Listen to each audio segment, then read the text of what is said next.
नमस्कार, DD news पर आप देखना शुरू कर चुके हैं हमारा खास प्रोग्राम। इस वक्त मैं हुलाल चंद्र सिंह। अगले 1 घंटे में हम देखेंगे कुछ ऐसी खबरें जिन पर चर्चा जरूरी है, और ये चर्चा हम करेंगे अपने संवाददाताओं और खास मेहमानों के साथ। और आज सबसे पहले जो खास चर्चा करेंगे वो ये कि बिछड़े को गले लगाने को तैयार है क्या कांग्रेस? क्योंकि जिस तरह से ममता बनर्जी लगातार दरवाजा खटखटा रही हैं, और ये सिर्फ ममता बनर्जी ही नहीं, जिस तरह से भारतीय जनता पार्टी लगातार बढ़त ले रही है, उसमें जिस तरह कई दलों के एक बार फिर से कांग्रेस में वापस आने की बात हो रही है, तो क्या उनको गले लगाने के लिए तैयार है कांग्रेस? इस पर करेंगे बात। और उसके बाद बात करेंगे कि क्या उत्तर प्रदेश के लिए एजेंडा 2027 वो सेट होना शुरू हो गया है क्या? आज मुख्यमंत्री योगी आदित्यनाथ ने एक विशेष प्रेस वार्ता की, और यह प्रेस वार्ता प्रधानमंत्री नरेंद्र मोदी के रिकॉर्ड तोड़ने, जो उन्होंने चयनित प्रधानमंत्री के तौर पर रिकॉर्ड तोड़ा, उस पर वो प्रेस वार्ता थी। लेकिन डबल इंजन सरकार की उपलब्धियां गिनाई और यूपी के लिए क्या एजेंडा सेट कर दिया है क्या? और इसके बाद बात करेंगे कि पश्चिम बंगाल में टीएमसी किसकी, क्योंकि दावे अलग अलग हो रहे हैं, अदालत में मामला चला गया है, और इस बीच में एक दूसरे के आमने सामने भी हैं, लेकिन ममता बनर्जी के साथ कितने बचे हैं, ये बड़ा सवाल है। इन सभी मुद्दों की होगी बात, होंगे तमाम सवाल जवाब। लेकिन सबसे पहले इस वक्त की हेडलाइंस। तृणमूल कांग्रेस का संकट गहराया, 19 बागी सांसदों का पत्र हुआ सार्वजनिक। पत्र में सयानी, शताब्दी और यूसुफ के भी नाम। बागी गुट सोमवार को लोकसभा अध्यक्ष से कर सकता है मुलाकात। अमरनाथ यात्रा की तैयारियों की समीक्षा के लिए गृह मंत्री अमित शाह की अध्यक्षता में उच्च स्तरीय बैठक। 3 जुलाई से 28 अगस्त तक चलेगी ये पवित्र यात्रा। उत्तर प्रदेश के मुख्यमंत्री योगी आदित्यनाथ की विशेष प्रेस वार्ता। प्रधानमंत्री मोदी की देश सेवा के 12 सालों पर सीएम मीडिया से संवाद। योगी आदित्यनाथ ने बताई डबल इंजन सरकार की उपलब्धियां। और दिग्गज निशानेबाज जसपाल राणा का निधन, 49 की उम्र में ली आखिरी सांस। प्रधानमंत्री ने कहा, भारतीय खेल जगत के लिए अपूरणीय क्षति। ये थी हेडलाइंस। अब देखते हैं खबरों को विस्तार से। और आज का सबसे पहला एजेंडा है कि क्या कांग्रेस पार्टी में इसके टूटे हुए घटक, अलग अलग राज्यों में टूटे थे, क्या वो एक बार फिर से वापस आएंगे और कांग्रेस का विस्तार होगा क्या? पहले पूरी रिपोर्ट देखिए। क्षेत्रीय पार्टियों के विलय से बनेगी बात। तीसरी बार प्रधानमंत्री नरेंद्र मोदी का चुनकर आना, साथ ही निर्वाचित प्रधानमंत्री के रूप में सर्वाधिक दिनों तक सेवा देने के रिकॉर्ड के बीच कांग्रेस में क्षेत्रीय पार्टियों के विलय की चर्चा भी तेज हो गई है। कांग्रेस से अलग होकर राज्यों में अपनी बड़ी भूमिका निभा चुके क्षेत्रीय क्षत्रप भी कांग्रेस की पहल में शामिल होने का मन बना रहे हैं। इस संभावित विलय को लेकर कांग्रेस, शिवसेना यूबीटी और एनसीपी पवार के नेताओं के बयान इस चर्चा को थोड़ी पुख्ता भी बनाती हैं। जाहिर है एक बड़ी पटकथा लिखी जा रही है। पिछले दिनों कांग्रेस कार्य समिति की अर्जेंट मीटिंग में अंदर चर्चा टीएमसी के बिखराव पर हुई हो, लेकिन बाहर विलय की संभावना को इनकार कर दिया गया। टीएमसी की विधानसभा में पहले ही पश्चिम बंगाल में बड़ी फूट हो चुकी है। बागी नेता ऋतव्रत बनर्जी ने 64 विधायकों का दावा किया है, लेकिन अब संसद में भी टीएमसी के 2 हिस्सों में बंटने का खतरा साफ दिखने लगा है। टीएमसी के बागी सांसदों के गुट को 19 सांसदों का समर्थन का लिस्ट आज मीडिया की सुर्खियों में है। हालांकि आधिकारिक तौर पर यह अभी साबित नहीं हो पाया है, लेकिन ये जो लिस्ट चल रही है, इस लिस्ट में यूसुफ पठान, सायानी घोष और माला रॉय, ये उन सांसदों के नाम भी शामिल हैं जिन्होंने बागी सूची पर हस्ताक्षर किए हैं। लेकिन राजस्थान के पूर्व मुख्यमंत्री अशोक गहलोत ने विलय की संभावना, जो टीएमसी का कांग्रेस में या और पार्टियों का भी, और राहुल गांधी को दिल से नेता मानने की सलाह देकर टीएमसी सहित अन्य दलों को खुला प्रस्ताव दे दिया है, या आइए मिल जाइए। उन्होंने कहा, कांग्रेस से अलग होकर क्षेत्रीय दल बनने वाली सभी पार्टियों को फिर से कांग्रेस में शामिल हो जाना चाहिए। वहीं महाराष्ट्र कांग्रेस के नेता नाना पटोले ने कहा, शरद पवार और ममता बनर्जी कांग्रेस के साथ आने का अब मन बना रहे हैं, यानी कि वापस आ सकते हैं, और हम इसका स्वागत करते हैं। उन्होंने कहा कि देश बचाने के लिए समविचारी दलों का एकजुट होना अब जरूरी हो गया है। तो वहीं शिवसेना के सांसद संजय राउत का बयान भी क्षेत्रीय पार्टियों के लिए एक बड़ी सलाह है। संजय राउत ने कहा, शरद पवार विपक्षी दलों के कांग्रेस में विलय की कमान संभाल लें। लेकिन शिवसेना ठाकरे के सामने भी यह सवाल खड़ा है कि उनके कुछ सांसद शिवसेना शिंदे में शामिल होने का मन बना चुके हैं। काफी गर्म चर्चा है ये। दिल्ली में हुई विपक्षी दलों की इंडी ब्लॉक की बैठक के बाद टीएमसी के कांग्रेस में विलय की चर्चा शुरू हो गई है। तो टीएमसी और कांग्रेस की विलय की चर्चा को ममता बनर्जी की सोनिया गांधी से मुलाकात और अभिषेक की राहुल गांधी से मुलाकात ने चर्चा को काफी बल भी दे दिया है। अब देखना यह है कि क्या दरिया समंदर में मिलकर अपना अस्तित्व खो देगा, ये एक बड़ा सवाल है और यही सबसे बड़ी हिचक भी है। लेकिन इसमें चर्चा तो गर्म है और कई ऐसे बयान भी आए। महाराष्ट्र कांग्रेस के अध्यक्ष नाना पटोले का भी बयान इन्हीं में से शामिल है। उनका कहना है कि देश कांग्रेस के साथ बच सकता है। ये बात क्षेत्रीय पार्टियों को समझ में अब आ गई है। सबको ये लगता है कि जिस तरह से केंद्र में बीजेपी की नरेंद्र मोदी की सरकार ने संवैधानिक संस्था को खत्म करने का काम, संविधान को खत्म करने का काम और देश को बेचने का काम जो शुरू किया है, तो देश बचना चाहिए और कांग्रेस के साथ बच सकता है। ये भूमिका अब सब राज्यों की जो पार्टियां उनके समझ में आ गया है और इसलिए ममता बनर्जी हो, शरद पवार जी हो, कई जो सेकुलर वोट की राजनीति करने वाले जो पक्ष है, वो सबको लगता है कि अब देश बचाने के लिए कांग्रेस के साथ आना चाहिए और वो प्रक्रिया शुरू हो गई है। वहीं राजस्थान के पूर्व मुख्यमंत्री और कांग्रेस के वरिष्ठ नेता अशोक गहलोत का भी कहना है कि अब लड़ाई लड़नी है, लोकतंत्र को बचाने का अब वक्त आ गया है। मेरा तो मानना है कि ये पार्टियों का, संजय राउत ने कहा, उस बात में दम है। वक्त आ गया, अभी लड़ाई लड़नी है डेमोक्रेसी को बचाने की। डेमोक्रेसी को बचाने की जब लड़ाई युद्ध के मैदान में हम लोग हैं, तो संजय राउत का मैं सपोर्ट करता हूं कि ये सब पार्टियों की जो रीजनल पार्टी बन गई कांग्रेस अलग होके, उन सबको वापस शामिल होना चाहिए और राहुल गांधी को नेता स्वीकार करना चाहिए दिल से, पहले से। अच्छा, कई नेता इस तरह का बयान विलय का दे रहे हैं, लेकिन आधिकारिक तौर पर कांग्रेस नकार रही है। कांग्रेस के महासचिव केसी वेणुगोपाल का कहना है कि हम अफवाहों का जवाब नहीं दे सकते, ये सब चीजें पूरी तरह से अफवाहें हैं। How can we answer for these rumors, brother? These are totally rumors. Yesterday, our communication secretary has already stated that these are baseless things. Of course, Mamata Banerjee ji and Abhishek Banerjee ji, when they met Madam and Rahul Gandhi ji, routine discussion, that is an extension of India Alliance discussion. इन सब के बीच NCP Pawar गुट की नेता सुप्रिया सुळे का कहना है कि लोकतंत्र में सबको अपनी बात कहने का अधिकार है और संजय राउत जी ने जो सुझाव दिया वो भी अच्छा है। सशक्त लोकतंत्र में हर एक को अपना मन की बात कहने का अधिकार है। तो संजय राउत जी हमारे लिए, मेरे लिए व्यक्तिगत, मेरे बड़े भाई है, तो उन्होंने एक अच्छा सुझाव दिया है। लेकिन वो सर आपको क्या होगा, कैसे होगा, ये वक्त ही बताएगा। ये तो बात हुई कि विपक्षी इंडी गठबंधन में चल क्या रहा है। इन सब पर भाजपा के नेता शाहनवाज हुसैन का कहना है कि ये तो अब साफ है कि ममता बनर्जी अब अलग थलग पड़ चुकी है। देखिए, जो लिस्ट बताई जा रही है, अगर उस पर भरोसा किया जाए तो ये बात साफ है कि ममता बनर्जी पूरी तरह अलग थलग पड़ गई है।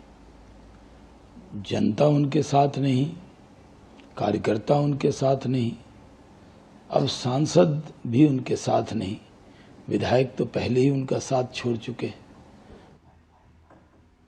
बीजेपी को बोलने का मौका है क्योंकि इस तरह की चर्चा चल रही है और ये कहते हैं ना कि एक दोहा है कि कहलाने एकत बसत अही मयूर मृग बाग।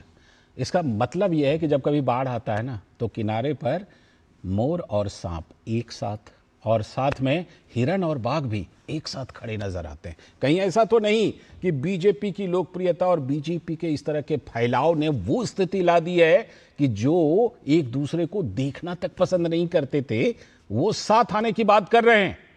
और आज हम इसी पर बात करेंगे कि लेकिन सभी लोग आकर के कांग्रेस का दरवाजा खटखटा रहे हैं। क्या कांग्रेस अपना दरवाजा खोलेगी? कोई संभावना बन रही है क्या? आज इसी पर बात करने के लिए हमारे साथ अवधूत वाघ जी, भारतीय जनता पार्टी के प्रवक्ता, महाराष्ट्र बीजेपी के प्रवक्ता। स्वागत बहुत बहुत अवधूत वाघ जी आपका। और किशोर तिवारी जी, राजनीतिक विश्लेषक के तौर पर जुड़े हैं आज। स्वागत, नमस्कार, बहुत बहुत स्वागत आप दोनों का। हमारे साथ हमारे सलाहकार संपादक विनोद मिश्र जी भी जुड़े हुए हैं यहीं स्टूडियो में। विनोद जी से शुरुआत भी कर लेते हैं। विनोद जी, ये जो स्थिति आई है, सबसे पहले तो ये बात बताइए कि ये चर्चा है भी, ये चर्चा नहीं भी है, क्योंकि जिस तरह से खबरें आ रही हैं, कोई कहते हैं नहीं मुलाकातें तो हो रही हैं। जब ममता बनर्जी अलग से सोनिया गांधी से मिलें, अभिषेक बनर्जी और राहुल गांधी की अलग से मीटिंग हो, ऐसे ऐसे बयान आए, जो चाहे संजय राउत के बयान हो, अशोक गहलोत के बयान हो, जिनके भी बयान। तो क्या ये बात यहां तक अब पहुंच गई है क्या कि एक सच मामले में एक बार विलय की बात हो रही है, या किसी और फॉर्मूले पर बात हो रही है? ये लालजी, सबसे इंपॉर्टेंट चीज है कि आपकी रिपोर्ट में ये समझना कि ये विलय की जो संभावना बनती हुई दिख रही है और बनते हुए दिख नहीं रही है, इसका मतलब ये है कि आप ये देखिए कि कांग्रेस के जो सारे टॉप लीडर इस बात को कह रहे हैं जी, तो आप उस बात को झुठला तो नहीं सकते हैं। तो ये संभावना क्या है? ये जरूरी है जैसा कांग्रेस नेता कह रहे हैं, या मजबूरी है? तो इस जरूरी और मजबूरी का जब आप अंतर देखेंगे तो आपको सीधे सीधे उसके बैकग्राउंड में देखना पड़ेगा कि इस देश में तीसरे बार के प्रधानमंत्री नरेंद्र मोदी, जो एक निर्वाचित प्रधानमंत्री के रूप में नेहरू जी का भी रिकॉर्ड तोड़ के अभी देश के सामने में है, और ये लक्ष्य जो उनका है 2045 का विकसित भारत संकल्प का जी, तो आपको लगता नहीं है कि ये विपक्ष लोग जो है वो माला लेने के लिए बैठे हुए हैं कि उनको माला तो जपना नहीं है। अब इसकी भूमिका में वो देख रहे हैं कि इस नरेंद्र मोदी और बीजेपी के काट में ये सारे पार्टियां जो कांग्रेस से अलग हुई है, अगर वो एक होती है और एक मंच पे आते हैं तो कांग्रेस पार्टी को बैठाए बैठाए एक बड़ा कार्यकर्ता का नेटवर्क मिल जाएगा। चाहे वो महाराष्ट्र आप देखिए, पश्चिम बंगाल आप देखिए, या कांग्रेस के डीएनए का जो वो क्लेम करते हैं कि और छोटी पार्टियां हैं, वो उनका क्लेम है कि लोकतंत्र को बचाना है, संविधान को बचाना है।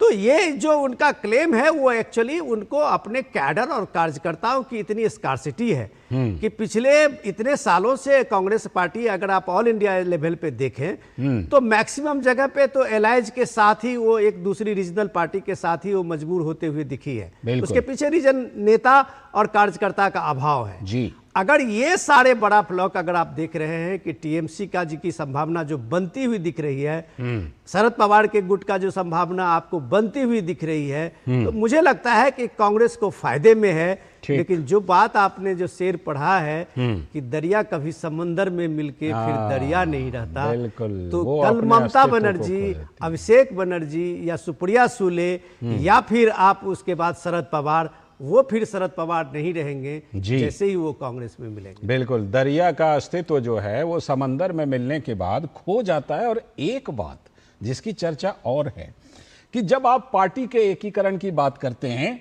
तो जिन पार्टियों के पास जितनी संपत्तियां हैं पार्टी के नाम पर, हाँ, पार्टी ऑफिस बड़े बड़े शहरों में और बिल्कुल एकदम प्राइम लोकेशन पर ये ऑफिसेज होते हैं, वो संपत्ति, वो उसका भी विलय होगा तो वो भी एक बड़ा रोड़ा, क्योंकि जो क्षत्रप हैं अभी वो संपत्ति उनके नियंत्रण में है। ये भी एक बहुत बड़ा रोड़ा है। किशोर तिवारी जी हंस रहे हैं। सर, किशोर तिवारी सर, संजय राउत जी लगातार सलाह दे रहे हैं मिल जाओ भाई आपस में, लेकिन सवाल यह है कि अभी तो शिवसेना के पिछड़े हुए दल ही नहीं मिलने की बात हो रही है, उल्टे टूटने की बात हो रही थी। और संजय राउत जी कह रहे हैं कि आप लोग, जो लोग कांग्रेस से निकले हो, वो सब मिल जाओ आपस में। ये फिर वही बात हुई कि मतलब आप पहले खुद ही गुड़ खाते हैं और दूसरों को कहते हैं कि गुड़ ना खाओ, अच्छा नहीं होता खाना गुड़। किशोर सर। नहीं, एक बात मैं बताता हूं कि विपक्ष का मजबूत रहना, हाँ, यह प्रजातंत्र के लिए बहुत अनिवार्य है। मैं इससे सहमत हूं। और कांग्रेस यह प्रमुख विपक्षी पक्ष है, और शरद पवार जी लो या ममता बनर्जी लो, यह एक वक्त कांग्रेस के साथ रहे तो वो कांग्रेस के ही नेता है ना, तो बिल्कुल उनका वो मिल सकते हैं। लेकिन जैसे साउथ के कई पार्टियां हैं या शिवसेना है, तो ये कभी कांग्रेस के साथ रही नहीं। ठीक है, लेकिन शिवसेना तो कांग्रेस की नहीं रही है, लेकिन राज ठाकरे, एकनाथ शिंदे, ये सब तो शिवसेना के रहे हैं, उनको मिला लीजिए शिवसेना में पहले। नहीं, अभी कैसा चल रहा है कि आपने देखा ना, टीएमसी को बीजेपी ने पूरा मजबूर कर दिया। हाँ, पहले विधायक गए 60-70, अभी तो ऐसी परिस्थिति है कि सांसद भी जा रहे। कल एक अच्छा समाचार चल रहा था कि उद्धव जी के साथ जो सांसद चुन के आए हैं 9, उसमें के 7 एकनाथ शिंदे को मिले हैं। और अभी तो दोपहर की खबर ये चल रही है कि एकनाथ शिंदे के एक बड़ा चंक बीजेपी में जाके मिल रहा है। अच्छा। तो आखिर मुझे बताइए, मैं विनोद जी के लिए भी ये सवाल होगा, लालचंद जी तुम्हारे लिए भी सवाल होगा कि लोकसभा और राज्यसभा में बीजेपी को पूर्ण बहुमत है। अब तो डीएमके भी उनको सपोर्ट कर रहा है, तो एक 2/3 मेजॉरिटी के तरफ भी वो जा रहे।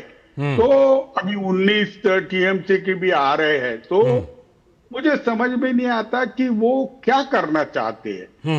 विपक्ष के ये सब दल बदलू लोगों को लेके क्या करना चाहते हैं, क्योंकि बीजेपी जब बनी थी तो ये पार्टी विद डिफरेंस और ये एक सिद्धांत और शुचिता के लिए बनी थी।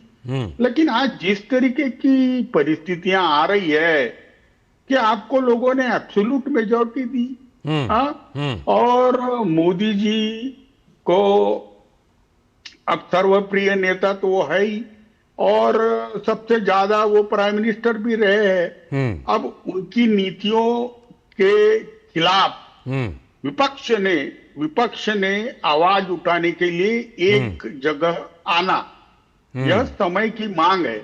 और ये मांग भी अगर विपक्ष नहीं समझ सकता है, तो जैसी ममता बनर्जी अभी वहां पर स्ट्रगल कर रही है, अभिषेक बनर्जी के खिलाफ रिवोल्ट हुआ है, महाराष्ट्र के अंदर उद्धव जी के पिता पुत्र के प्रेम के वजह से रिवोल्ट हो रहा है, या संजय राउत के वजह से, और अरविंद सावंत के वजह से सांसद जा रहे हैं, तो ये सब चीजें अवॉइड हो सकती है। लेकिन अभी तो मैं मेरे साथ जो आपने एक लाए है, अवधूत वाघ, अवधूत वाघ जी, अभी डिस्कनेक्ट हो गए सर, किशोर सर, अभी अवधूत जी डिस्कनेक्ट हो गए हैं, जुड़ेंगे तो वो जवाब देंगे। लेकिन मैं क्योंकि आपने हमें भी पूछा था और विनोद जी को भी, मैं अपने हिस्से का जवाब दे देता हूं, फिर विनोद जी जवाब देंगे। मैं ये कह रहा हूं कि अगर बीजेपी किसी को लाती है, लोकतंत्र में प्लेटफॉर्म देती है कि आइए भाई काम कीजिए, हेमंता बिस्वा शर्मा की तरह आइए काम कीजिए, बीजेपी की विचारधारा को आगे बढ़ाइए, क्या दिक्कत है? कोई दिक्कत नहीं होनी चाहिए। हेमंता बिस्वा शर्मा की तरह आइए, बीजेपी की विचारधारा को आगे बढ़ाइए, इसमें कहीं कोई दिक्कत नहीं होनी चाहिए। विनोद जी बताइए, अगर दरवाजा बीजेपी खोल रही है तो। हम लोगों में तो सबसे सीनियर तो हमारे किशोर सर हैं, बिल्कुल हम मार्गदर्शन मैं तो बोलूंगा, किशोर सर से पूछूंगा कि आप कब आ रहे हैं। यहीं पर खुलासा करवा लीजिएगा क्या? क्योंकि किशोर सर ने बहुत बड़ी बात कही जी, कि ये जो विरासत वाली पार्टी होती है, खानदानी पार्टी होती है, उस पार्टी में दिक्कत क्या होता है कि बात तो डेमोक्रेसी की करते हैं, पार्टी के संविधान की बात करते हैं, देश की संविधान की बात करते हैं, और आप अब देखिए कि पश्चिम बंगाल में कल्याण बनर्जी का वो दर्द देखिए। जो आदमी कल्याण बनर्जी, ममता बनर्जी के साथ चट्टानी एकता के बना के रखा हुआ था, उनके बीजेपी के खिलाफ में उनके पूरे संसद भवन में चर्चा में उनकी मिमिक्री को देखिए, और वो आदमी कह रहा है कि या तो ये रहेगा या मैं रहूंगा। सोचिए कितना मजबूर हो। ये फ्रस्ट्रेशन को समझना चाहिए। तिवारी जी जो बात कह रहे थे, आ रहा हूं किशोर सर, आ रहा हूं। तिवारी जी जो कह रहे थे उसको आप समझिए कि भाई शिवसेना एक पार्टी बाला साहब ठाकरे की पार्टी है, इसका मतलब ये तो नहीं है कि उद्धव ठाकरे की पार्टी है अब उनके बेटे की पार्टी हो गई। तो जाहिर सी बात है कि अब उसके बाद जो है ये चीजें जो वहां पे अब विद्रोह हो रहा है, उसके किसके खिलाफ हो रहा है? वो सीधे सीधे उनके लीडरशिप के खिलाफ हो रहा है कि भाई तुम दूसरे जो लीडर है, जो पार्टी के कार्यकर्ता है, उसको तुम एक कार्यकर्ता को एक वैल्यू करने के लिए तैयार नहीं हो, जी। चीट पकड़ाते हो कि ये बोलना है, ये नहीं बोलना है। तो सवाल इसका है कि जिस लोकतंत्र की बात आप कहते हैं, उस लोकतंत्र में ये रीजनल पार्टियों ने, ये क्षेत्रीय छत्रपों ने मिलके एक नया, एक सामंत साहिब का एक दौर शुरू किया था। ठीक। ममता बनर्जी के 15 साल के रीजन के आज आप देखिए कि पश्चिम बंगाल में लोग कितने गुस्से में हैं।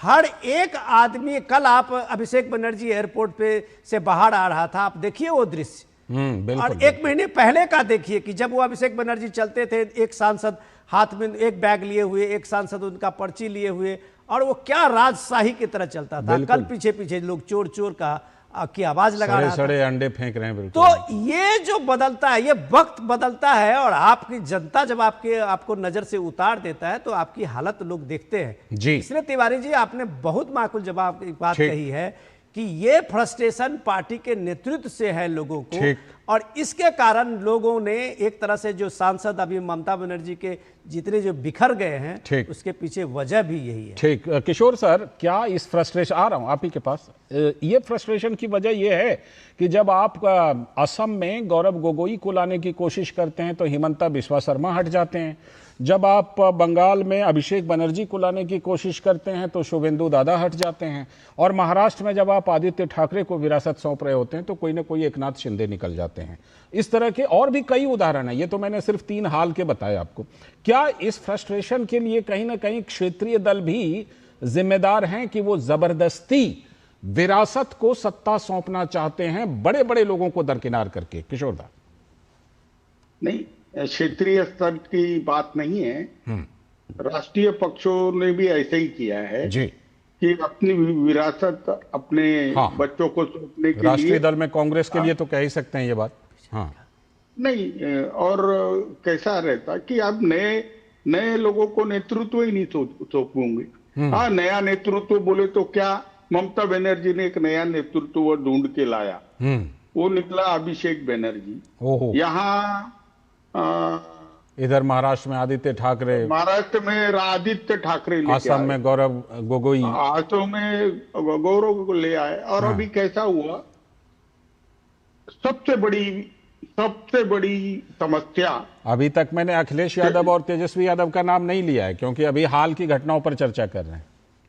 नहीं, अखिलेश ने भी क्या किया, जो चुन के आया आधे तो रिश्तेदार, उमर अब्दुल्ला का नाम ले लीजिए, और उमर फारूक ने उधर स्टालिन है ना, स्टालिन भी वही हुआ, और इधर ये भी हुआ। हाँ, अभी आप तेजस्वी को भी ले लो, अभी कितना रिजेक्शन आया। देखिए, पार्टी के जो उम्र दराज लोग हैं जिन्होंने पार्टी खड़ी की और जिंदगी का अपना समय दिया, तुम्हारे पीछे वो उस वक्त रहे जब तुम सत्ता में आने के कोई चांस में नहीं थे।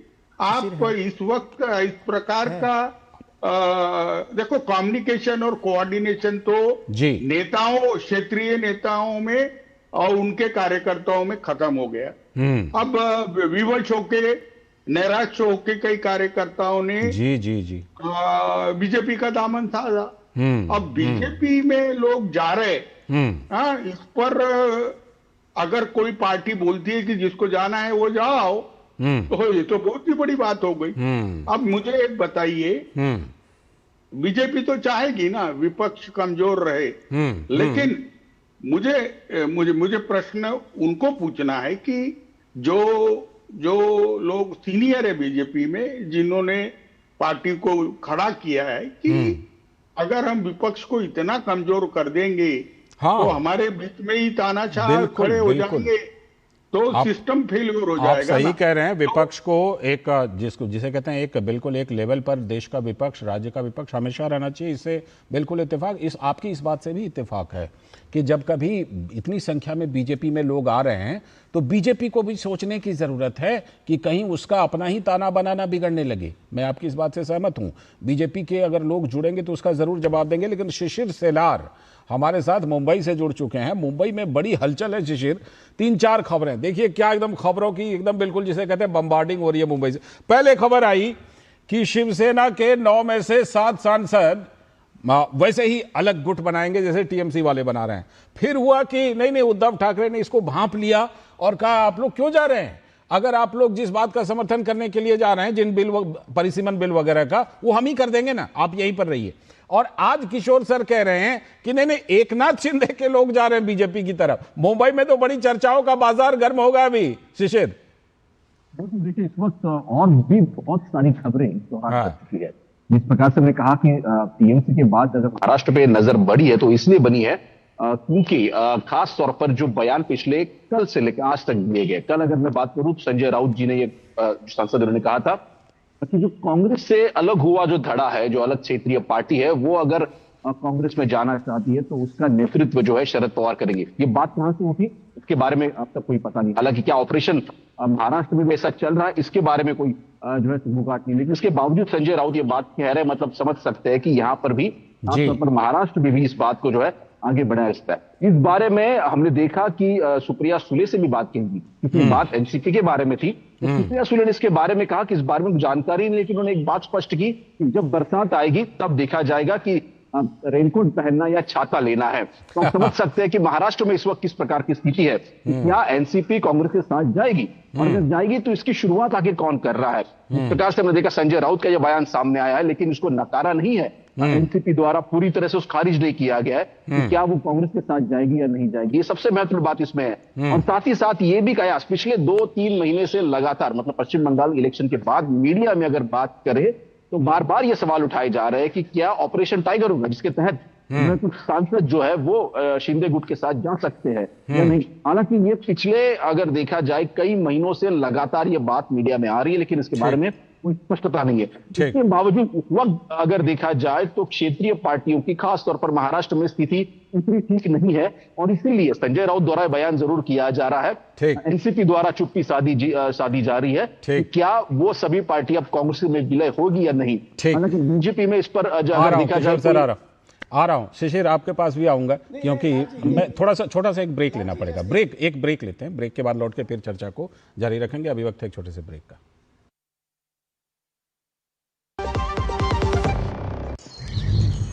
बाबूजी के गुजर जाने के बाद ना बेटा एकदम अकेला पड़ गए थे, कभी कर्जा कभी ब्याज। फिर एगो दिन लगा कि कोई अपना भी साथे खड़ा बा, मुसीबत के टाइम भी, बुआई और कटाई के टाइम भी, बीज से लेके बाजार तक, बस ई साथ ऐसे ही निभाते रहिए। 12 साल किसान कल्याण के, 12 साल विश्वास के, विकास के, जन कल्याण के। मेरी पसंद, मेरी पसंद, मेरी पसंद, मेरी पसंद, हमारी पसंद, हम सबकी पसंद। मजबूत देश का मजबूत सरिया हो गया स्टील। ओ हरि भैया, अरे वाह, खेतों में कौन सी फसल लगाए हो? 12 महीने कमा कर दे ऐसी फसल। क्या? मैंने नया व्यवसाय शुरू किया है। उसके लिए पैसे? इसमें किसी निवेश की जरूरत ही नहीं। अच्छा मुखिया जी। अरे मुखिया जी नमस्ते। अरे हरी, कब आ रहे हो? आप बस चलिए, मैं पहुंचता हूं। अब मैं LIC एजेंट हूं। LIC एजेंट बनो, अब बड़ा सोचो। हमारी वेबसाइट पर जाएं या अपनी नजदीकी LIC शाखा से संपर्क करें। स्वागत। ब्रेक के बाद हम ब्रेक पर जाने से पहले चर्चा कर रहे थे कि क्या एक बार फिर से विपक्षी पार्टियां विलय करेंगी। क्या बात अब हाथ मिलाने की नहीं हो रही, बात है विलय की। विनोद जी कुछ जोड़ना चाह रहे थे। यस विनोद जी, मैं आप ही के पास आ रहा हूँ। पहले विनोद जी आप, उसके बाद फिर नहीं, मैं इजाजत दें तो मैं अपने किशोर जी से आने से पहले जी मैं शिशिर से पूछना चाहता हूँ जरूर कि शिशिर, आज का जो ये डेवलपमेंट है, नाना पटोले की तरफ से सीधा सीधी एक प्रस्ताव है, और ये प्रस्ताव जो है वो सीधे सीधे एनसीपी के लिए है। इससे पहले अगर एनसीपी के दोनों धरे, पवार ग्रुप के दोनों, ये शरद पवार के साथ साथ अजीत पवार के गुट का भी हम लोगों ने काफ़ी देखा कि उसके विलय की बड़ी संभावना, और वो विलय करके एनडीए की तरफ जाने वाले, एक तरह से जो है वो उसकी संभावना खत्म हो गई। और अचानक ये विलय होने का मतलब क्या ये दोनों पार्टी के केमिस्ट्री में या दोनों पार्टी का जो एक आधार है उसको बनाने में कांग्रेस को इसमें कितना फायदा है कि एक अगर शरद पवार गुट के साथ उसके विलय होने से कांग्रेस पार्टी को वहां कितना हासिल हो सकता है? जी शिशिर। देखिए बिल्कुल, इस वक्त अगर महाराष्ट्र की राजनीति की बात करें, खासतौर पर कांग्रेस की बात करें और राष्ट्रवादी की बात करें, मतलब शरद चंद्र पवार पार्टी की, दोनों के आंकड़े इस वक्त मजबूत नहीं है। लेकिन जहां तक बात करें कांग्रेस राष्ट्रवादी के, उनके पास अगर देखा जाए, शरद पवार जैसे कद्दावर नेता है जो कि पूर्व कांग्रेस भी रह चुके हैं, और यही इसी बात को अगर देखा जाए तो कहीं ना कहीं फिर से एक पार्टी को सशक्त करने के लिए ये बात कही जा रही है। ऐसा कहना मेरा नहीं है, संजय राउत की उन्होंने जो बयान दिया था, उन्होंने कहा कि शरद पवार जो है उन्होंने ये पहल करनी चाहिए कि ये जो पार्टी है विलय की, खासतौर पर एनसीपी की बात करें या फिर बाकी जो कांग्रेस विचारधाराओं की क्षेत्रीय पार्टी है, उनको कांग्रेस के साथ विलय करने की भूमिका जो है, बेहतर भूमिका शरद पवार निभाए, ऐसा बयान उन्होंने कहा था। ये इस वक्त इसलिए क्यों बढ़ के सामने आ रहा है, जिस प्रकार से हमने देखा कि टीएमसी की बात आके चल रही है। जहां तक बात करें दोनों एनसीपी के विलय की बात करें तो इस वक्त जो है जो एनसीपी है, मतलब सुनेत्र पवार की जो पार्टी है, अजित पवार की जो पार्टी है, उनके द्वारा हालांकि इस पर कोई भी चर्चा नहीं चल रही है। चर्चा जरूर चल रही थी, जो बयान चल रहे थे कि दोनों पार्टी का विलय हो सकता है महाराष्ट्र के जो पिछले चुनाव से उस दौरान अगर देखा जाए तो ये बात जरूर चल रही थी, लेकिन उस पर कोई निर्णय नहीं लिया गया। लेकिन इस वक्त अगर देखा जाए तो कोई प्रासंगिकता नहीं बनती कि जो एनसीपी जो है वो शरद पवार पार्टी के साथ चली जाए, क्योंकि सत्ता में उनका शेयर काफी बड़ा है, किशोर जिस सर प्रकार से उनके आंकड़े हैं वो भी काफी महत्वपूर्ण है। ठीक है किशोर सर, इस वक्त जो अकेली पड़ी शरद पवार पार्टी है वो कहीं ना कहीं अगर देखा जाए तो एक अपनी जमीन ढूंढ रही है, और इसीलिए क्या कांग्रेस के साथ जा सकता है, इस पर भी चर्चा। किशोर सर, जिस तरह की बड़ी बड़ी शर्तें दी जा रही हैं कि शरद पवार जी के नेतृत्व में विलय तो हो, लेकिन शरद पवार जी को बड़ी भूमिका दी जाए, इधर है कि ममता बनर्जी जी को बड़ी भूमिका दी जाए। सवाल यह है कि जब सारे लोगों की राजनीतिक हैसियत इतनी कम हो गई है कि विलय करने के लिए दरवाजा खटखटा रहे हैं, तो इतनी बड़ी बड़ी भूमिका मिलेगी कहां से किशोर सर? नहीं, एक बात मैं बताऊं, विपक्ष के नेता राहुल गांधी है, और विपक्ष बोलकर कांग्रेस ही ये राष्ट्रीय स्तर पर पार्टी है। और अगर आप बंगाल के चुनाव को भी एनालिसिस करते हैं तो कांग्रेस और सीपीएम, इनके उम्मीदवारों ने ममता जी की हालत बहुत जगह पतली की, बहुत जगह, यानी 122 जगह गिरा ही दिया ना। अब मैं बता रहा हूं कि समय की मांग है कि उनको एक रहना है। और लेकिन एक लालचंद जी या विनोद जी या आशीष को भी मैं बताता हूं कि जो लोग विपक्ष में हैं वो भी साठगांठ करके चल रहे हैं सत्तारूढ़ पक्ष से। हाँ, जो सरकार है उससे हाथ मिला के चल रहे हैं। अच्छा। अभी महाराष्ट्र में मुंशी, और मैं बहुत आश्चर्य की बात है कि प्रामाणिकता यह जो लोवेस्ट अपनी लेवल है उस पर आ चुकी है। अब क्या हुआ, अभी देखो, नहीं लालचंद जी, एक बहुत बड़ी बात है कि एमएलसी बोलकर कांग्रेस ने उम्मीदवार खड़े किए जी। और बहुत सी जगह उनके उम्मीदवार हाईकमांड को बोले बिगड़ ही विड्रॉ हो गए और ऑन अपोज चुन के आए। और एक जगह चुनाव हो रहा था अमरावती में, वहां तो उम्मीदवारी गायब है, वो अमरावती से नागपुर आके बैठा हुआ है। और वो ऐसी परिस्थितियां हैं कि सत्ता के बिगर नहीं जीने वालों की एक बहुत बड़ी संख्या हो गई है। शिशिर कुछ जोड़ना चाह रहे हैं, फिर विनोद जी। पहले शिशिर। हाँ शिशिर, सवाल यह भी है कि क्या इसका मतलब हम कहें कि महाराष्ट्र में अगर देखा जाए तो कांग्रेस हो या फिर एनसीपी, शरद पवार हम कांग्रेस के पीछे चलने को तैयार है? क्योंकि जिस प्रकार से संजय राउत का यह बयान है, जिस प्रकार से हमने देखा सुप्रिया सुले का बयान है, तो क्या दोनों भी क्षेत्र पार्टी जो है वो कांग्रेस के पीछे चलने को तैयार है? इसका मतलब इस प्रकार से लिया जाए? ठीक। विनोद जी की टिप्पणी। विनोद जी, कैसे होगा ये फॉर्मूला, कैसे बनेगा? संपत्तियों का, पार्टियों की संपत्तियों का मामला है, बड़े बड़े कद और पद चाहिए। लाल जी, आज हम लोगों को सिर्फ किशोर जी का सुनना चाहिए। बिल्कुल हमने सुना, और बहुत सारी हकीकत जो अंदर की हकीकत जो ये बताया है कि आप ये, उन्होंने बताया कि तुम एकीकरण करके करोगे क्या जब खुद अप्रोच करते हो। तुम्हारे जो अपने लोग हैं, कार्यकर्ता हैं, जिनको जमीन पे लड़ाई लड़नी चाहिए, वो तो ऐसे भाग रहे हैं कि कैंडिडेट जो खड़ा होता है वो वहां से निकल लेता है। बिल्कुल। अब आप अभी जयंती में आपका मीनाक्षी नटराजन आपका उदाहरण है मध्य प्रदेश में जी, कि भाई मीनाक्षी नटराजन को राहुल गांधी का सबसे करीबी होने के लिए वो उसको वहां से भेजा गया जी, अब बड़े बड़े नेताओं को दरकिनार अब देखिए कि उसका हाल देखिए कि कांग्रेस के ही लोग किस तरह से अपना ये कर दिए उसमें कि उसका फॉर्म भी कम से कम नॉमिनेशन फॉर्म भी सही नहीं भर पाया, कोई एक डमी कैंडिडेट भी नहीं दिया कि मीनाक्षी के सामने में कोई दूसरा नहीं होगा। और कैसे तेलंगाना से वो खबर आई कि इसका कोई केस पेंडिंग है कोर्ट में।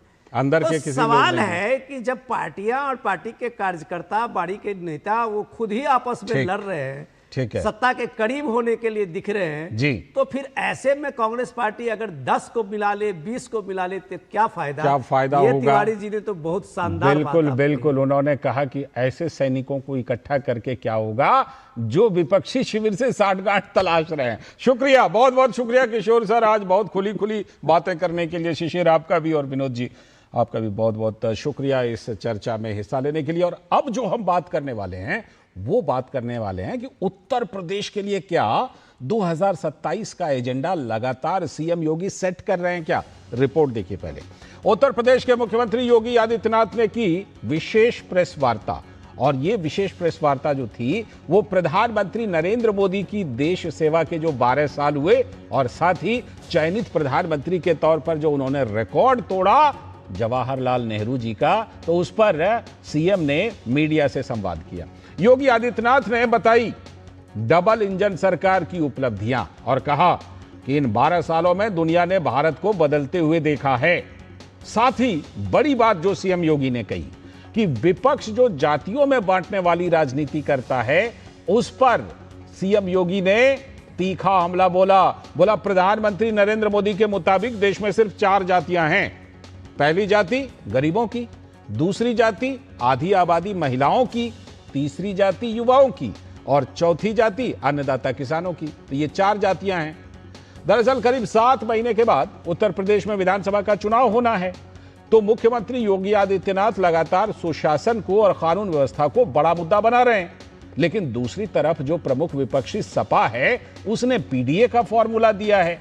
लेकिन समय समय पर ये पीडीए की जो व्याख्या है ना वो बदलती रहती है, वो भी अलग अलग आती है। एक कभी अल्पसंख्यक हो जाता है तो कभी अगड़ा हो जाता है, और भी कई तरह की परिभाषाएं होती हैं। लेकिन इन सब के बीच सीएम योगी का जो 9 सालों का कार्यकाल रहा है उसमें यूपी में बड़े बड़े बदलाव देखने को मिले हैं। अब जीडीपी की ही बात कर लीजिए, इसका आकार करीब 3 गुना हो चुका है इन 9 सालों में। जीडीपी के आकार के मामले में उत्तर प्रदेश अब देश में दूसरे नंबर का राज्य बन चुका है, और उत्तर प्रदेश का जो सालाना बजट हुआ है वो तो करीब 3.5 गुना। और भी आंकड़े हैं, चाहे निवेश के आंकड़े हों और विकास के, चाहे तमाम बड़े बड़े एक्सप्रेस वे हों, उत्तर प्रदेश नंबर 1 है एक्सप्रेस वे के मामले में, और भी बहुत सारे आंकड़े हैं। लेकिन क्या मुख्यमंत्री योगी आदित्यनाथ वो एजेंडा सेट करने में लग गए? क्योंकि यूपी के सीएम योगी आदित्यनाथ ने यूपी की जनता के लिए तमाम जन कल्याणकारी योजनाओं को गिनाया। 10 करोड़ घरों में माताओं के आंखों के आंसू पहुंचने के लिए, रसोई के लिए एलपीजी के मुफ्त में कनेक्शन मिले, तो यूपी के अंदर लगभग 2 करोड़ परिवारों को यह सुविधा मुफ्त में मिली। देश के अंदर अगर आयुष्मान भारत में 60 करोड़ लोग कवर हुए तो उन 60 करोड़ में से 15 करोड़ अकेले यूपी के हैं। देश के अंदर अगर 80 करोड़ लोगों को फ्री में राशन की सुविधा का लाभ प्राप्त हुआ है,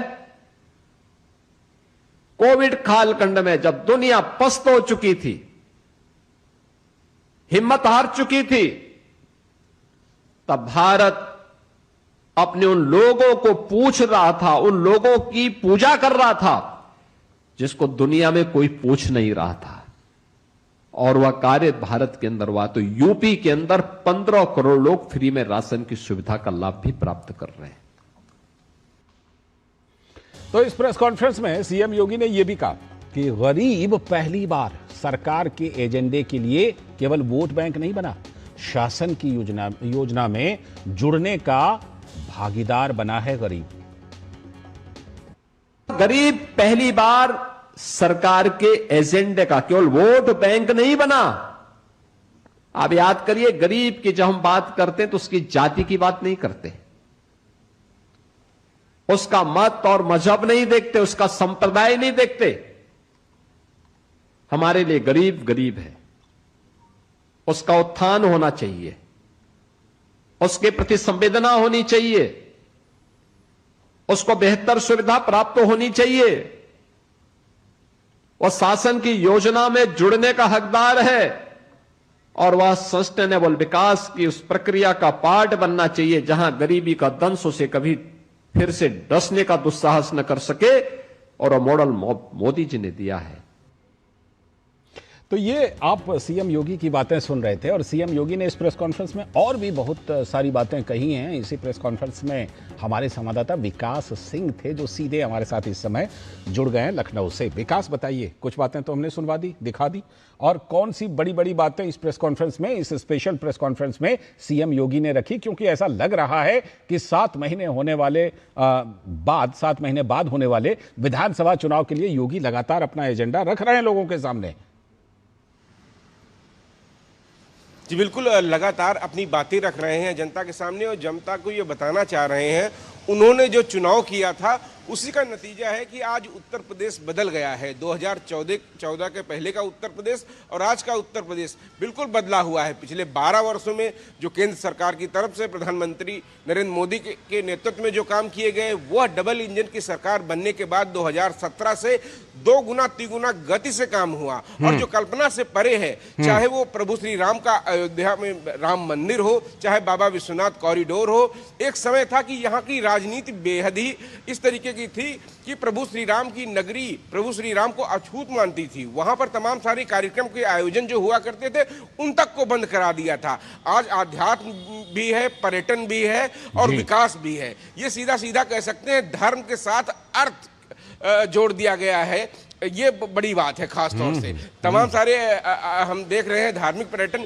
यहाँ पर जब महाकुंभ होता है तो यहाँ पर इतनी बड़ी संख्या में 65 करोड़ से ज्यादा लोग आ जाते हैं। आप सोच सकते हैं कि ये कल्पना से परे है। कभी आज से पहले ऐसे कुंभ हुआ करते थे, ऐसे आयोजन धार्मिक हुआ करते थे। बाबा विश्वनाथ की नगरी हो, प्रभु श्री राम की नगरी हो, भगवान श्री कृष्ण की नगरी हो, इन सभी जगहों पर जो सुविधाएं दी गई, जो पर्यटन के बुनियादी ढांचा सुधारा गया पर्यटकों के लिए, उससे हम देख रहे हैं कि हमारे देशवासियों की आस्था तो बहुत ज्यादा थी, लेकिन वो जा नहीं पाते थे क्योंकि उपेक्षा की शिकार थी ये नगरियां।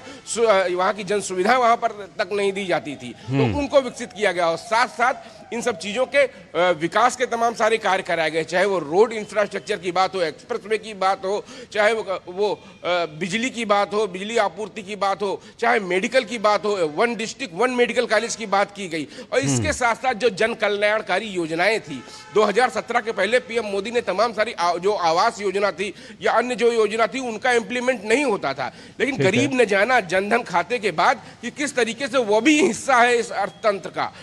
उनको धुएं से आजादी दी गई। उन महिलाओं को, उन माताओं बहनों को जिनकी आंखें खराब हो जाती थी, सांस की बीमारियां से ग्रसित हो जाती थी, ये एक बड़ा परिवर्तन था जिसको सोच भी नहीं सकते थे लोग कि ऐसा भी हो सकता है। विकास, ये तमाम योजनाओं को तो सीएम ने गिनाया ही, लेकिन एक बात कही कि हमारे लिए तो सिर्फ 4 जातियां हैं, किसान, महिलाएं, युवा और साथ में गरीब।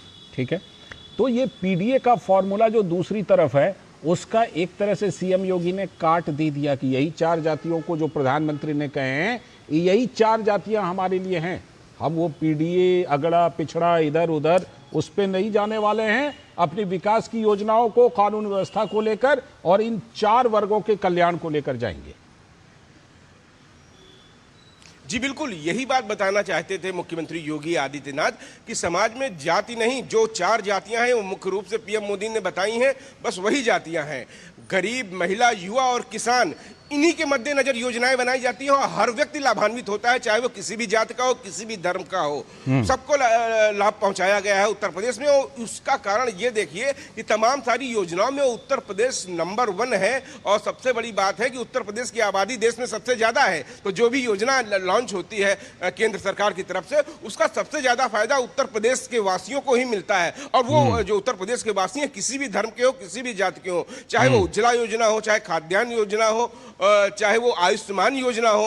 अब आयुष्मान योजना में और बड़ी चीज जो जोड़ दी गई, गरीबों के साथ साथ आयुष्मान योजना में खास तौर से 70 वर्ष से ऊपर के सारे बुजुर्गों का इलाज फ्री, भले वो किसी भी आय वर्ग से हो। तो अपना ऐसा सोच भी नहीं सकते थे लोग कि बिना जात के भेदभाव के जिस तरीके से लोगों को काम किया गया, बताया गया कि आप किस लिए खड़े हैं हम लोग, और खास तौर से जो लोग आपको बांटना चाहते हैं वो विध्वंसकारी तुष्टिकरण की राजनीति करते हैं। और इससे पहले उत्तर प्रदेश ने देखा भी था कि यहाँ पे तमाम सारी जब भर्तियां होती थी तो विशेष जात के लोग, विशेष क्षेत्र के लोगों का चयन होता था यहाँ पर। बिल्कुल उस दौर से उत्तर प्रदेश निकला है और जाहिर सी बात है कि इसे बड़ा मुद्दा सीएम योगी बनाने वाले आगे बात करते रहेंगे। अभी तो यूपी के चुनाव को लेकर माहौल काफी गर्म होगा। विकास, शुक्रिया फिलहाल आपका लखनऊ से जुड़ने के लिए। हमारे संवाददाता विकास सिंह जुड़े थे। अभी वक्त है एक छोटे से ब्रेक का। ब्रेक के बाद आपको बताएंगे कि पश्चिम बंगाल में क्या कुछ हलचल चल रहा है और टीएमसी में कैसा हाहाकार मचा हुआ है। ब्रेक के बाद।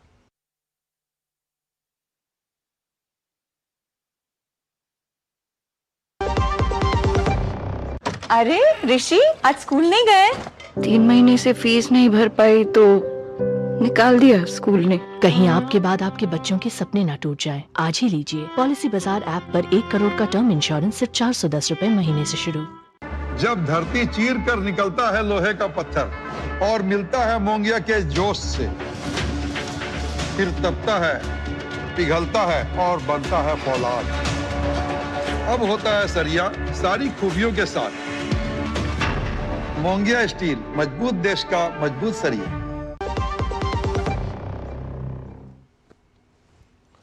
स्वागत है ब्रेक के बाद। आप देख रहे हैं डीडी न्यूज पर इस वक्त, और जैसा ब्रेक पर जाने से पहले बताया, बात करेंगे बंगाल में टीएमसी में मचे हाहाकार की, क्योंकि एक तरफ टीएमसी में हाहाकार और दूसरी तरफ शुभेंदु अधिकारी ने तेज की विकास की रफ्तार। पहले रिपोर्ट देखिए।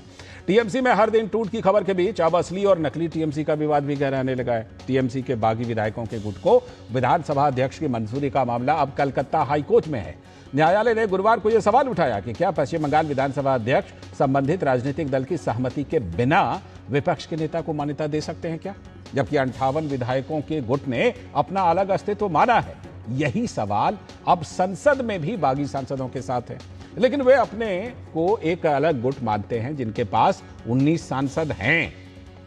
लेकिन इस बहस से दूर राज्य के मुख्यमंत्री शुभेंदु अधिकारी विकास की नई संभावनाओं को लगातार आगे बढ़ा रहे हैं। प्रधानमंत्री नरेंद्र मोदी के शासन के 12 वर्ष पूरे होने के अवसर पर मुख्यमंत्री शुभेंदु अधिकारी ने आज एक प्रेस कॉन्फ्रेंस की। इस दौरान उन्होंने कहा कि पश्चिम बंगाल की जनता को डबल इंजन सरकार का लाभ मिलना शुरू हो गया है। मुख्यमंत्री ने दावा किया कि 31 मार्च 2027 तक पूरे पश्चिम बंगाल में डबल इंजन सरकार का प्रभाव स्पष्ट रूप से दिखाई देने लगेगा। उन्होंने कहा कि शपथ ग्रहण के 1 महीने के भीतर ही राज्य में आयुष्मान भारत योजना लागू कर दी गई। सामाजिक कल्याण की दिशा में अन्नपूर्णा योजना की शुरुआत की गई है। इसके साथ ही अवैध घुसपैठियों की पहचान और उन्हें वापस भेजने की प्रक्रिया भी चल रही है तथा भारत बांग्लादेश सीमा पर कटीले तारों की बाड़ लगाने के लिए बीएसएफ को भूमि हस्तांतरण का कार्य भी तेजी से आगे बढ़ रहा है। मुख्यमंत्री ने साथ ही कहा कि कानून व्यवस्था को मजबूत बनाने के लिए भ्रष्टाचार के खिलाफ जीरो टॉलरेंस की नीति अपनाई गई है और तुष्टीकरण की राजनीति पर भी रोक लगाई गई है। उन्होंने कहा कि अब प्रधानमंत्री नरेंद्र मोदी के विकास मॉडल के अनुरूप पश्चिम बंगाल का विकास ही नई भाजपा सरकार की प्राथमिकता है। तो स्पेशल प्रेस कॉन्फ्रेंस किया शुभेंदु अधिकारी ने, तो उन्होंने पश्चिम बंगाल के सीएम शुभेंदु अधिकारी का कहना है कि अब पश्चिम बंगाल की जनता को भी डबल इंजन की सरकार का लाभ मिल रहा है और आगे और मिल पाएगा। आप सब देखते रहिए, जो विश्वास के साथ मोदी जी का गारंटी के नाम पर बंगाल में भाजपा सरकार बनाया, उसका पूरा के पूरा रक्षा करने का काम भारतीय जनता पार्टी का ही सरकार करेगा। अब डबल इंजन का जो बेनिफिट पश्चिम बंगाल का जनता को मिलेगा, वो फिशरमैन सेक्टर हो सकता है, वो पहाड़ हो सकता है, पुरुलिया बांकुड़ा का जंगल महल हो सकता है, शेड्यूल कास्ट हो सकता है, शेड्यूल ट्राइब हो सकता है। हम लोग धोरती आबा का प्रोग्राम चालू कर दिया, बॉर्डर एरिया में वाइब्रेंट विलेज का काम चालू कर दिया 9 हमारी बॉर्डर डिस्ट्रिक्ट में। झाड़ग्राम में लाइवलीहुड एनहेंस करने के लिए स्पेशल प्रोग्राम भारत सरकार की, वो भी हम लोग टेकअप कर लिया। अब देखते रहना कैसे बंगाल आगे बढ़ेगा। पूरे फॉर्म में हैं सीएम शुभेंदु, लेकिन दूसरी तरफ टीएमसी में हाहाकार है। टीएमसी का बागी गुट सोमवार को लोकसभा अध्यक्ष से मुलाकात कर रहा है। बागी गुट में शामिल कूच बिहार के सांसद जगदीश चंद्र वसुनिया ने डीडी न्यूज से विशेष बातचीत की। क्या कुछ कहा, आप देखिए, सुनिए। टीएमसी और ममता बनर्जी को एक के बाद एक झटका लगता जा रहा है। हमारे साथ जगदीश चंद्र वसुनिया जी हैं, जो टीएमसी के सांसद हैं बागी गुट से। सर, क्या आगे की स्ट्रेटजी, आप लोग मुलाकात करने वाले हैं लोकसभा अध्यक्ष से, कब ये मुलाकात होगी? अगले मंडे तक हम मुलाकात करेंगे और हमारा जो दावा है, जो टीएमसी के अलग गुट को जो हम दिया है 19 सांसद के लिए चिट्ठी, उनका मान्यता के लिए। सर, ये चिट्ठी क्या पहुंच गई है लोकसभा अध्यक्ष तक या फिर अभी सिर्फ दस्तक सामने आया है? नहीं, चिट्ठी हम लोकसभा अध्यक्ष से पहुंच दिया है।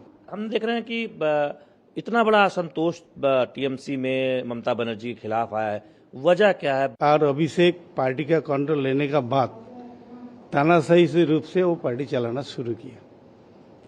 जितना सारे सीनियर लीडर, किसी को नहीं मान्यता दिया, किसी को बात नहीं सुना, वो कॉरपोरेट धार से पार्टी चलाया और उसका साथ जोड़ा है आईपैक।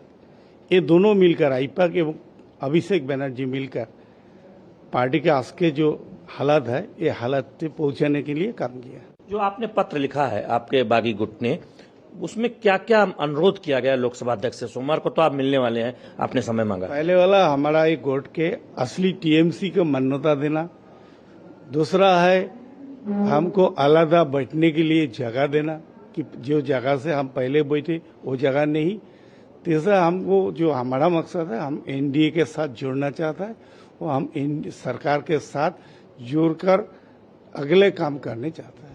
एक और सवाल, 19 सांसदों के दस्तखत सामने आए हैं, क्या कुछ और सांसद संपर्क में है या फिर जब आप मिलने जाएंगे तब तक हम मानेंगे कुछ और सांसद आ जाएंगे? क्या कोई बातचीत चल रही है, कुछ लोग और संपर्क में आपके? हो सकता है, तो अभी वो कॉन्फिडेंशियल है, हम बोल नहीं सकते।